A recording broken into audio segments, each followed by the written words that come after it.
You're listening to The Big Picture with Edwin Eisendrath on WCPT 820. All right, everybody. I told you at the top of the show, like Marvel Comics has nothing on us. This is a show that's filled with superheroes. And Simon Rosenberg is certainly one of them. A political strategist, an entrepreneur, a writer. He's proven to have a great eye for talent and an ability to nurture and train a generation of folks who've gone on to play important roles in campaigns, in government, in many organizations that help shape public dialogue. He founded NDN, a progressive think tank that has had an outsized impact for the last few years, and recently he announced he's winding that down. Most importantly, in a world of certainties and sound bites, this is a man who is not afraid to think. Simon, welcome. Edwin, thank you so much. I really appreciate that introduction. No, I've admired your work for many years. We actually both worked on the Clinton campaign in '91, but I don't think our paths crossed, and I'm really pleased to meet you now. Yes, thank you so much, and thanks for what you do. Well, look, we spent a lot of time on this show talking about the difference and the intersection between governing and politics. Mm-hmm. Today's GOP doesn't really think about governing. They think about politics. You have some constraints when you also try and do the hard work of governing. But you've spent decades in that intersection between the two. Yeah. And I think understanding that intersection and understanding how they work together has been part of expanding the Democratic base over the years. And I wonder what you think about that. Yeah, it's an interesting point you're making. Politics, and you're right about what's happened to the Republican Party. I mean, essentially, it's all performative politics now. It isn't really about governing. I mean, I often say that the way to think about the Republicans now is that they're basing their politics on this false story that they're telling every day about the Democrats, that we're radical left, we're woke, we're communist, socialist, whatever the attack of the day is. They even started calling us satanic a few weeks ago, and that they have to maintain this fiction that we are this evil, dangerous group of people. Therefore, the right is then justified in doing whatever they can, using whatever tools they have to make sure that we don't move our politics forward. And that false narrative and that false story that they tell essentially has become their entire politics. They don't really do much else other than continuing to try to, it's like a thing they've built that is falling down every day, that they have to rebuild it and to keep it going, to keep this sort of base, this incredibly false and wrong story they're telling the American people about who we are as a country and who we are as Democrats. And so I do think that Democrats and Joe Biden, as you know, he's sort of a workhorse, not a show horse, right? He puts his head down every day and does the work. He had an incredibly productive first 2 years as president. The country's clearly far better off today because of him. And we have to do both, though. We've got to be able to govern well and tell our story effectively if we want to be successful. And I think we have work to do in the next year and a half about telling our story. Yeah, I struggle every week on this show with how to talk about the moment we're in, how to be true to the values I hold and the determination to stick with facts, to think and not just to opine. And I struggle with how to do this against sort of oncoming, I don't know what to call it, medieval race-based cultist mindset that's coming at us. I think you cited that struggle as one of the reasons why you're stepping back from NDN and moving on to a new direction. Yeah, I mean, if people get a chance to read the Atlantic, Ron Brownstein's interview with me in the Atlantic, it was really a wonderful interview. I've known Ron, Edwin, since 1992. We've been friends for a long time. We've had many conversations over the years about American politics, and it's a good piece. I think it's a good piece, and we covered a lot of ground. And yeah, look, the reason I'm winding down this organization that I began in 1996 is because NDN was built in a completely different political era, and it was built to achieve certain things that have been either largely achieved or time has moved on, and we need to now do things differently. We have new challenges ahead of us, and to me, there are sort of three basic sets of things that make this coming political age different from the age that we just, went through as a country and as Democrats. And one is that the governing challenges we have now are different. We really have to make sure the planet doesn't warm. We have to make sure that democracy prevails here and abroad. And I think these become overarching priorities for us in a way that they weren't 15 years ago, 20 years ago, 25 years ago. Second is it's the thing we're talking about, which is the information ecosystem that we're living in is changing so much. I think the social media age was bad for the United States, was bad for the world. I think it's been, bad for young Americans. It's just been a bad experience for us. We are moving, I think, into a post-social media age. Democrats have to acknowledge and recognize these changes that are happening in the way that we communicate and build a new politics around this. I think that the other piece of that is that we have to also acknowledge the information superiority of the right.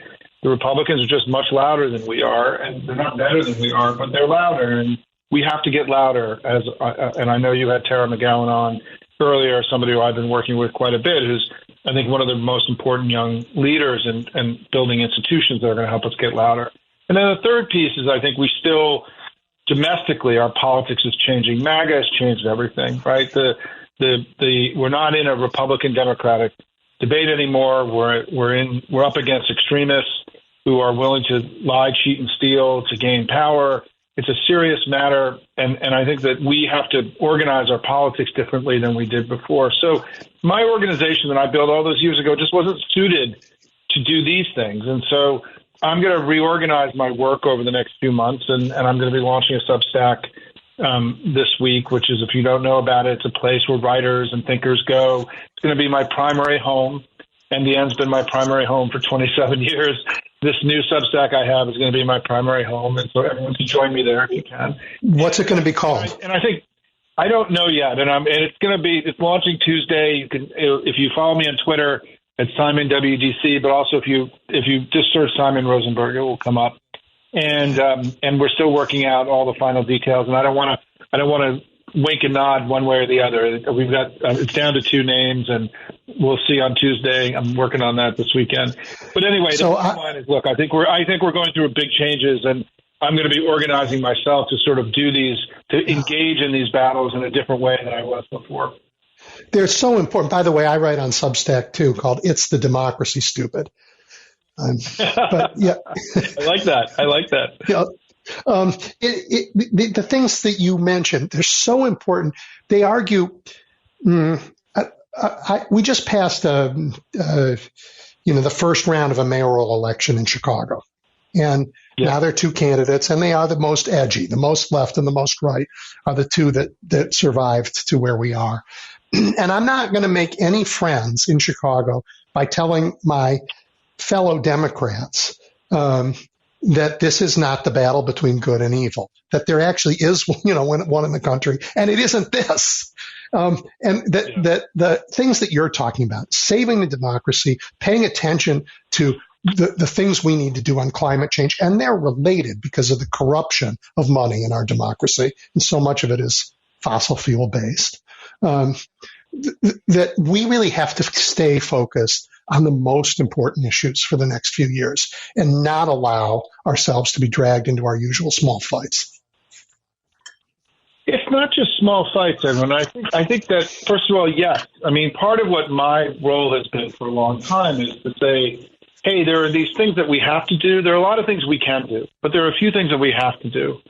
And if we're going to be successful, the country's going to be successful, and to stay focused on the things that matter most. It doesn't mean that there are a lot of other things that don't matter, but there are things that matter more, right? I think we can say that, and I think the things I've laid out are the things that if we don't get these things right, then a lot of the other things that we care about won't matter very much, right? And the second thing, though, you talk about sort of the attitude of Democrats and sort of who we are, and I think something really important happened in 2021 and 2022 where we got down on ourselves, we got down on Biden, we got pessimistic as a family, we were fighting with each other, and we just don't have the luxury to do that, right? I mean, I think one of the learnings that I have, and you're in the media business, is that a lot of what MAGA does is to put negative sentiment into our discourse. They want us to feel bad about our leaders, our country, our democracy, each other, our institutions, everything. They want us to feel bad about it.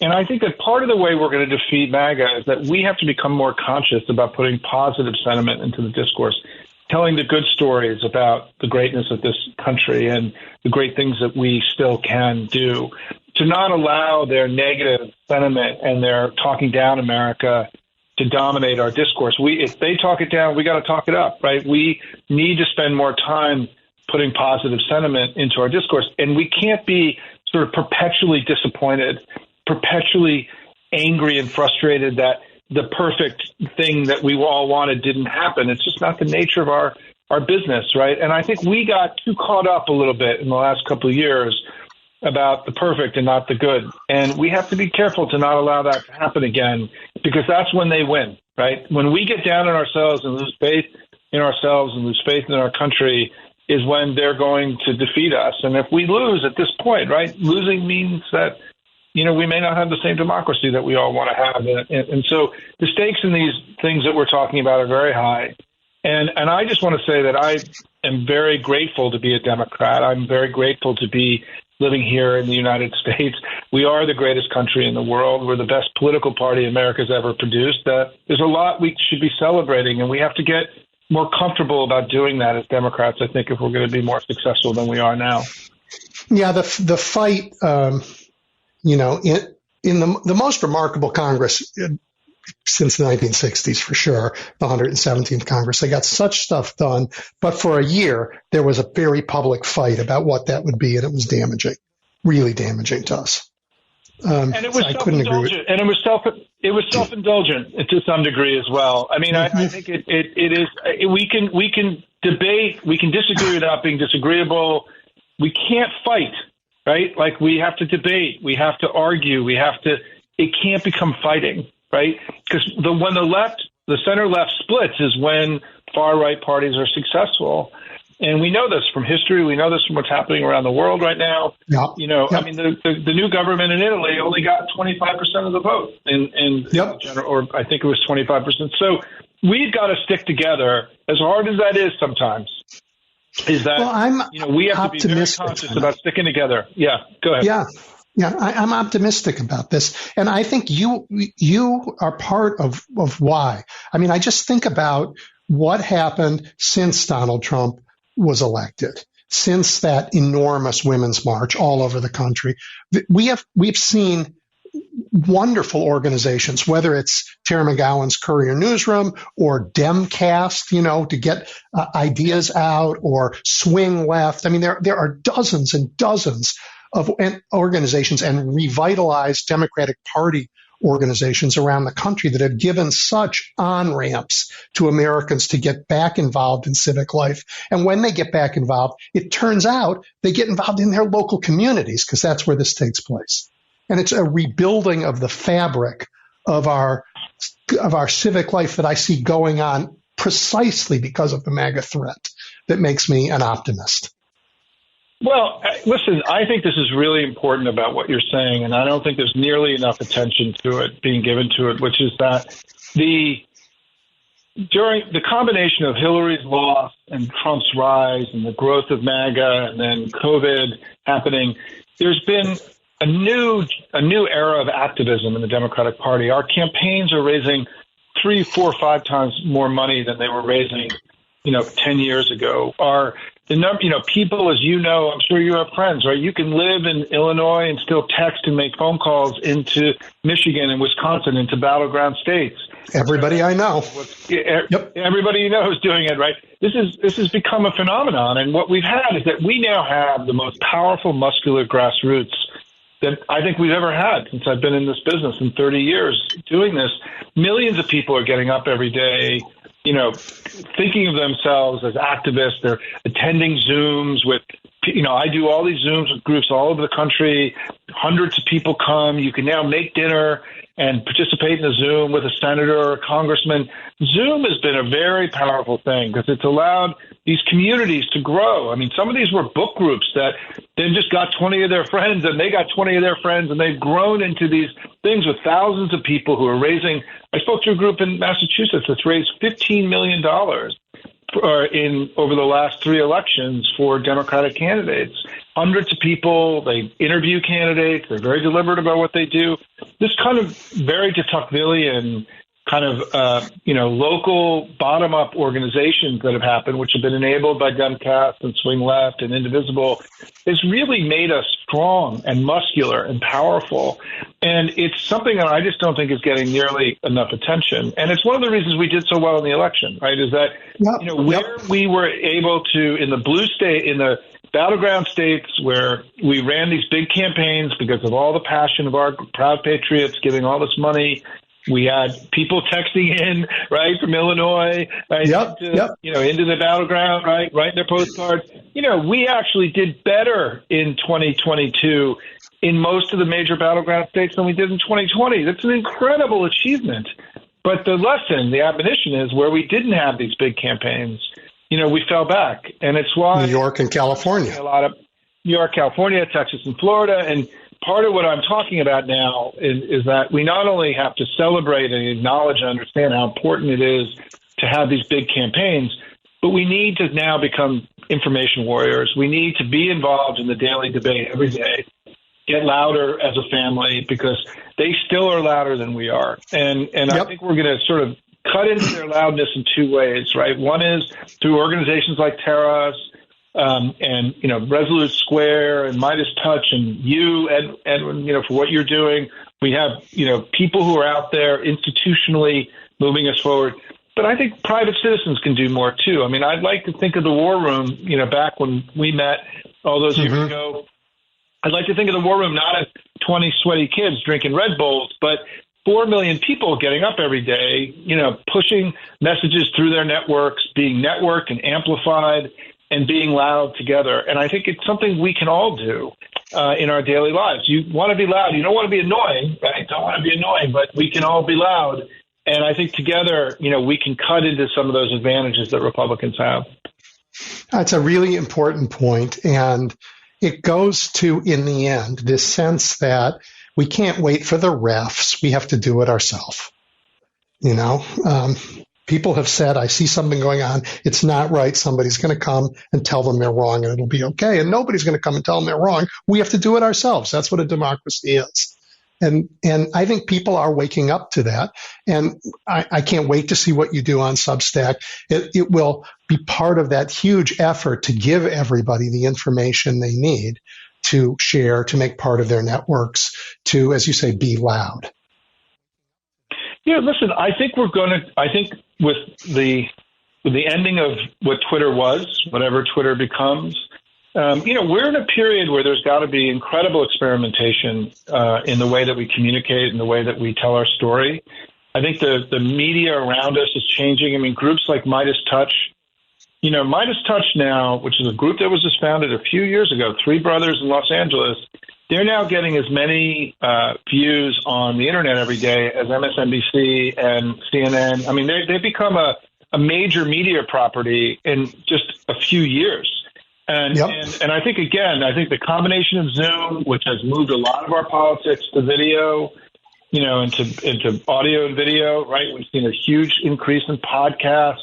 We have so much, the way that we all are getting our information and talking to each other is changing. And I think we all have to recognize that Twitter, it's going to be very difficult for the Democratic family to stay on Twitter much longer because of what Elon's doing. And there's an urgency to really try to accelerate the development of these other options for us to give us and to learn how to use these things, which is one of the reasons I'm diving into this. I've created a YouTube channel just a few months ago. I'm now producing regular video content. I'm now going to go on Substack.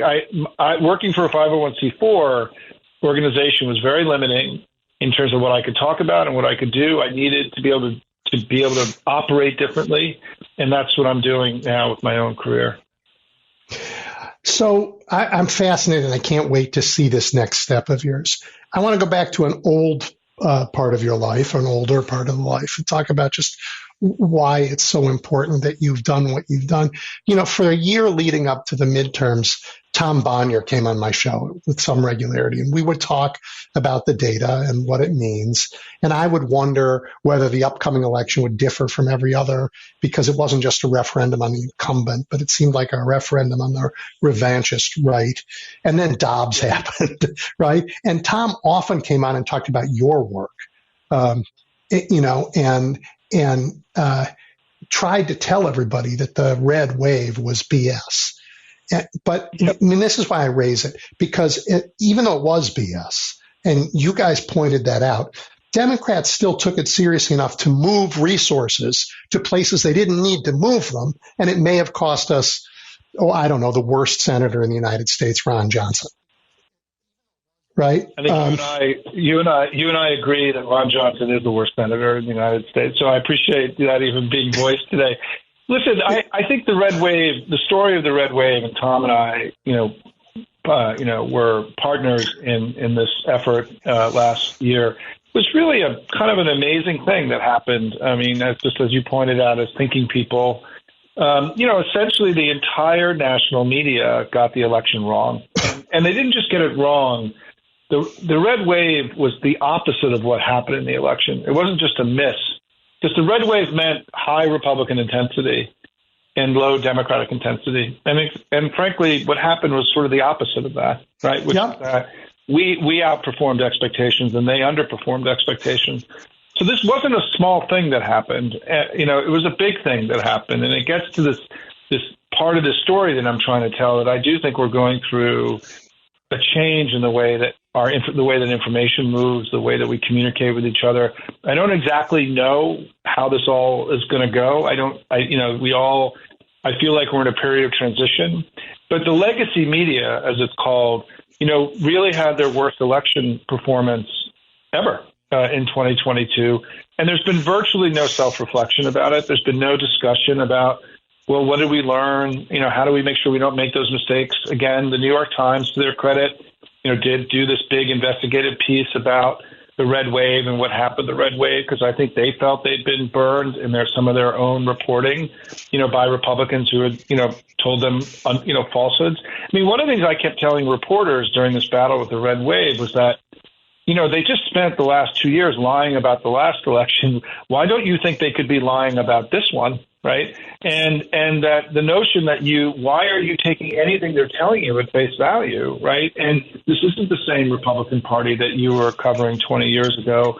And so the Republicans manufactured through creating these false polls, this perception that the election was moving towards them. Tom and I were challenging that data, with publicly available data, right, saying that we weren't seeing this in the data that we had. And we stuck to our guns and said we thought it was going to be a close competitive election. What was, I think, disappointing and should be disappointing to all of your listeners is that prominent people that you watch on TV all the time, that we all trust to give us information about American politics, looked at what we were doing and said we were wrong. I mean, Tom and I were attacked by Nate Silver. We were called, I was called a conspiracy theorist by a prominent MSNBC commentator. The Cook Report said I was putting out astrology, not analysis. And so the media group, when I sort of threw it in everybody's face 10 days before the election and said, what are you guys doing? You're falling for this Republican BS. They attacked us. And I remember. And really, and it was incredibly disappointing to me. And I went on Joy Reid's show and I called out the commentariat, as I call it. And so, but there's been no reflection on this. And it gets to this basic point that the Republicans' capacity to move false arguments into the daily discourse is a major thing in it's a major challenge that we have in our country. Because if you're a media and you see four other people saying red wave, red wave, red wave, then you just jump on red wave, red wave. And that was all a manufactured false story in the way that thinking is hard. False. Yeah. Thinking is hard. And and they've become, they have become unmoored from any kind of moral obligation to be involved in a politics that makes things better. And so the level of manipulation, the level of gamesmanship, the level of BS has escalated. And this is why we have to get much more serious. That's why I'm on this show today, right? Yeah. We have to get much more serious about countering the information superiority that the Republicans have. We will not be where we want to be as a national party and as a ideological movement unless we get louder in the coming years. As a democracy, if we get louder. Yep. Right. Right. Yep. I mean, the democracy will go. And there are consequences to these lies. And I don't, it isn't just that you got treated badly. I'm sorry that happened. It's terrible that you got treated badly. But in fact, Democrats moved resources to California and other places where they didn't need to move them, and we lost Wisconsin.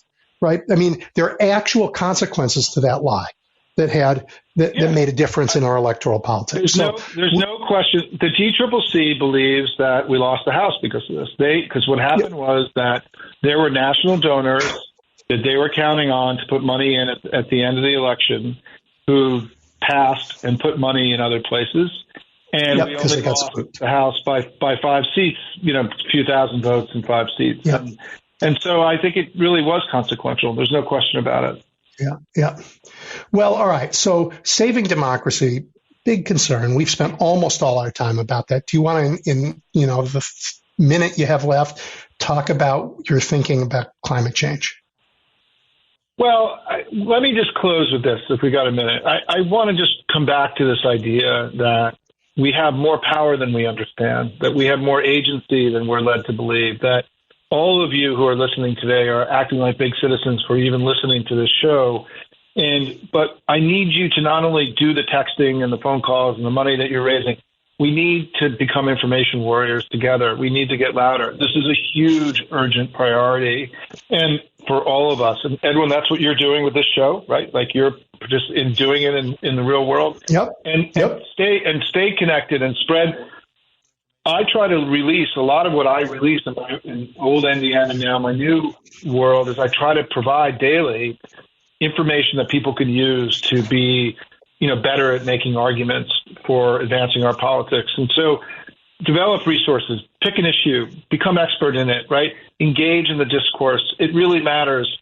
We can do this, but you can't score unless you shoot, right? Like we're only going to do it if we try, and we have to stop saying, well, why isn't the DNC doing it? And why isn't Biden doing it? What are you doing, right? What are we doing? And I think we have more power than we understand. It's part of what you were getting at with these grassroots groups. Part of why I'm doing what I'm doing is I've been so inspired by the citizen activism that I've seen, the passion, the patriotism, the love of the country that I've come across. And I feel obligated to continue to work with these tens of thousands, hundreds of thousands of people that I've been working with to make sure, because we got another election ahead of us, and we've got to win that one the way that, we've done really well in the last 3, but we got another one we have to do just as well at in 2024. Yep. All right. Well, thank you, Simon. I'm so appreciative of this time together. I hope we can do it again. And I hope once your Substack is launched, we can devote some time to it here and make these connections even bigger. Thank you. Really appreciate it. Okay. Edwin, thank you. Have a great weekend. Take care.